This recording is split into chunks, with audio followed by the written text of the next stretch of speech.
Parliament ఎన్నికల వేళ BRS BSP party పొత్తు పెట్టుకున్నాయి.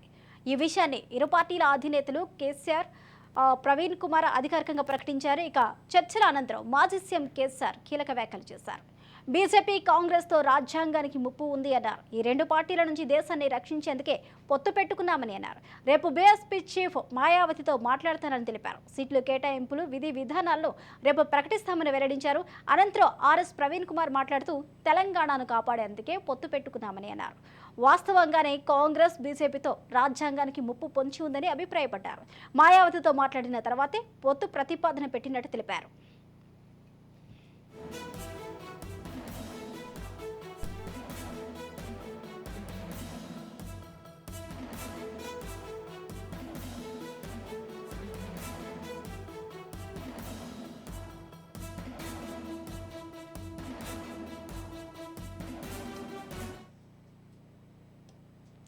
బ్రేకింగ్ న్యూస్ చూస్తున్నాం. పార్లమెంటు ఎన్నికల వేళ బీఆర్ఎస్ బీఎస్పీ పార్టీ పొత్తు పెట్టుకున్నాయి. ఈ విషయాన్ని ఇరు పార్టీల అధినేతలు కేసీఆర్ ఆర్ఎస్ ప్రవీణ్ కుమార్ అధికారికంగా ప్రకటించారు. చర్చల అనంతరం మాజీ సీఎం కేసీఆర్ కీలక వ్యాఖ్యలు చేశారు. బీజేపీ కాంగ్రెస్తో రాజ్యాంగానికి ముప్పు ఉంది అన్నారు. ఈ రెండు పార్టీల నుంచి దేశాన్ని రక్షించేందుకే పొత్తు పెట్టుకున్నామని అన్నారు. రేపు బీఎస్పీ చీఫ్ మాయావతితో మాట్లాడతానని తెలిపారు. సీట్ల కేటాయింపు విధి విధానాలను రేపు ప్రకటిస్తామని వెల్లడించారు. అనంతరం ఆర్ఎస్ ప్రవీణ్ కుమార్ మాట్లాడుతూ తెలంగాణను కాపాడేందుకే పొత్తు పెట్టుకున్నామన్నారు. వాస్తవంగానే కాంగ్రెస్ బీజేపీతో రాజ్యాంగానికి ముప్పు పొంచి ఉందని అభిప్రాయపడ్డారు. మాయావతితో మాట్లాడిన తర్వాతే పొత్తు ప్రతిపాదన పెట్టినట్టు తెలిపారు.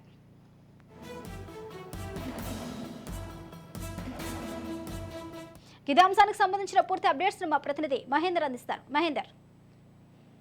స్వప్న, పార్లమెంట్ ఎన్నికలు దగ్గర అవుతున్న వేళ తెలంగాణ రాజకీయాల్లో కీలక పరిణామాలు అయితే చోటు చేసుకుంటున్నాయి. ఓవైపు పార్టీలో ఉన్నటువంటి ముఖ్యంగా బీఆర్ఎస్ పార్టీలో ఉన్నటువంటి ఎంపీలు, అలాగే గెలిచిన ఎమ్మెల్యేలు, తాజాగా సిట్టింగ్ ఎంపీలు, అలాగే గెలిచినటువంటి ఎమ్మెల్యేలు కూడా ఓవైపు కారు దిగుతుంటే కేసీఆర్ మాత్రం బీఎస్పీతో ఎక్కడ కూడా ఒక సీటు కూడా గెలవలేదు. కనీసం ఆ పార్టీ అధ్యక్షుడిగా ఉన్నటువంటి ఆర్ఎస్ ప్రవీణ్ కుమార్ సైతం ఓడిపోయారు.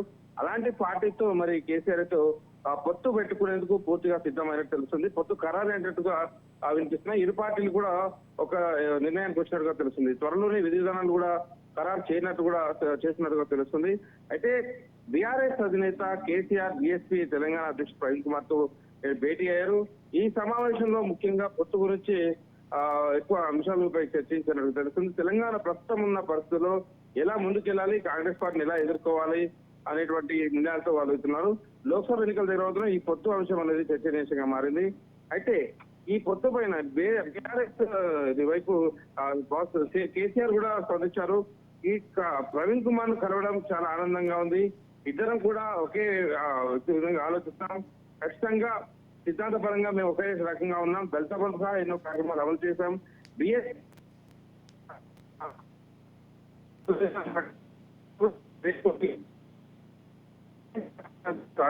చెప్పారు. కేసీఆర్ కలవడం చాలా ఆనందంగా ఉందని, దేశంలో లౌకికవాదం ప్రమాదంలో ఉన్నట్టుగా బీజేపీ దుర్మార్గంగా వివరిస్తుందంటూ, లౌకికవాదాన్ని నిరంతరం కాపాడుతున్న నేత కేసీఆర్ అంటూ ప్రవీణ్ కుమార్ కూడా చెప్పుకొచ్చారు. అలాగే సీట్ల సర్దుబాటు అంశాలు కూడా అధిష్టానానికి నివేదిస్తామన్నారు. తెలంగాణలో ఈ స్నేహం ప్రజల జీవితాలను బాగు చేస్తున్నట్టుగా చెప్పారు. 3 నెలలు కూడా కాలేదు వచ్చారు.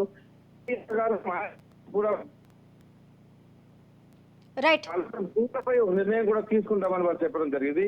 సో ఇదంతా ఉంటే అప్పుడే సోషల్ మీడియాలో ఇది పెద్ద ఎత్తున చర్చ అయితే కొనసాగుతుంది. ఆ బీఆర్ఎస్ బాస్ అంటేనే కేసీఆర్ అంటే వ్యూహాలు అనేవి డిఫరెంట్ గా ఉంటాయి. ఎన్నికల వ్యూహాలు అనేవి అసలు ఎవరికి అర్థం కావాలనుకుంటారు. కానీ తాను తీసుకున్న ఈ స్టెప్ ఏదైతే ఉందో, మరి ఏ ఓటర్లను కలుపుకుంటారు, ఏ ఓటర్లను దూరం పెట్టుకుంటారు అనే దానిపై అయితే స్పష్టత రాలేదు. మరి ఈ పొత్తు అనేది మరి వికసిస్తుందా? ఈ పొత్తుతో బీఆర్ఎస్ మొత్తంగా కూడా ప్రజాదరణ కోల్పోయినటువంటి బీఆర్ఎస్ లో మరోసారి బీఆర్ఎస్ ఆ ప్రభావం ఎలా ఉండబోతున్నది దానిపై అయితే ఈ పొత్తు అంశంపై అలాగే సీట్ల ఖరారుపై ఇంకా విషయాలు అయితే చర్చ వరకు వేచి చూడాల్సింది. స్వప్న. Thank you Mahender.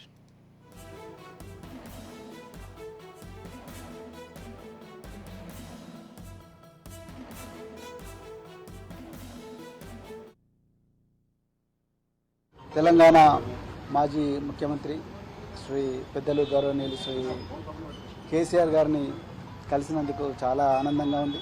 తెలంగాణనే కాదు యావత్ భారతదేశం కూడా ఈరోజు లౌకికత్వం అంటే సెక్యులరిజం, లౌకికత్వం ప్రమాదంలో ఉన్నది. మరి భారతీయ జనతా పార్టీ చాలా పెద్ద ఎత్తున కుట్రలు చేస్తూ ఉన్నది దేశాన్ని చిన్నాభిన్నం చేయడం కోసం. మరి పూర్తిగా రాజ్యాంగాన్ని రద్దు చేయాలనే కుట్ర చేస్తూ ఉన్నారు. సో ఆ పరిస్థితుల్లో మరి సెక్యులర్ పార్టీ అయినా మరి సెక్యులర్ భావాలు కలిగి సెక్యులరిజాన్ని నిరంతరం కాపాడిన మరి భారతీయ రాష్ట్ర సమితి వారు మరి నేను బైంజీ మాయావతి గారి ఆశీస్సులతోని మరి వారిని కూడా కలవడం జరిగింది. సో ఈ తెలంగాణలో ఈ రాజ్యాంగానికి ప్రమాదం ఏదైతుందో, లౌకికత్వానికి ఏదైతే ప్రమాదం ఉందో, ఈ బీజేపీ నుంచి తర్వాత మరి ఈ మధ్యనే కాంగ్రెస్ కూడా మరి బీజేపీ లాగానే మారుతూ ఉన్నది. ఈ రెండు పార్టీల నుంచి ముప్పు నుండి మరి తెలంగాణను కాపాడడం కోసం మరి మేము అంటే బహుజన్ సమాజ్ పార్టీ మరి భారతీయ రాష్ట్ర సమితితో కలిపి మరి పార్లమెంట్ ఎలక్షన్లలో కలిసి పనిచేయాలని ఇప్పుడే మరి పెద్దలు గౌరవనీయులు కేసీఆర్ గారి దగ్గర మరి మాట్లాడడం జరిగింది. మేము మా అధిష్టానానికి నివేదిస్తాం. అదేవిధంగా మరి మన మాజీ ముఖ్యమంత్రి గారు తప్పకుండా బైంజీ గారితో కూడా మాట్లాడతారు. సో దాని తర్వాత మరి ఇరు వర్గాలు ఇరు పార్టీలు ఒక నిర్ణయానికి వచ్చి తర్వాత తప్పకుండా తెలంగాణలో ఈ స్నేహం అనేది తప్పకుండా తెలంగాణ ప్రజల జీవితాలను మారుస్తుంది. తెలంగాణ ప్రజల విలువలను ఏదైతే గంగా జమున తహజీబ్ అని అంటున్నామో ఆ విలువలను ఆ సంస్కృతిని తప్పకుండా కాపాడుతుంది. బహుజన వర్గాలందరి జీవితాలు బాగుపడతాయి. ఇలా నిరుద్యోగులు సంతోషంగా లేరు. సో పట్టుమని 4 నెలలు కాలేదు, ఇప్పటికీ మళ్ళీ నిరుద్యోగులు రోడ్ల మీదకి వచ్చే పరిస్థితి. అదేవిధంగా పెద్ద ఎత్తున ఈ లౌకికత్వానికి తూట్లు పొడిచే సంస్కృతి అనేది మరి తెలంగాణలో వస్తూ ఉన్నది. అందుకొరకే ఈ స్నేహం అనేది, ఈ ఐకమత్యం అనేది రాబోయే రోజుల్లో తెలంగాణ సమాజాన్ని చాలా గొప్పగా మార్చబోతున్నది.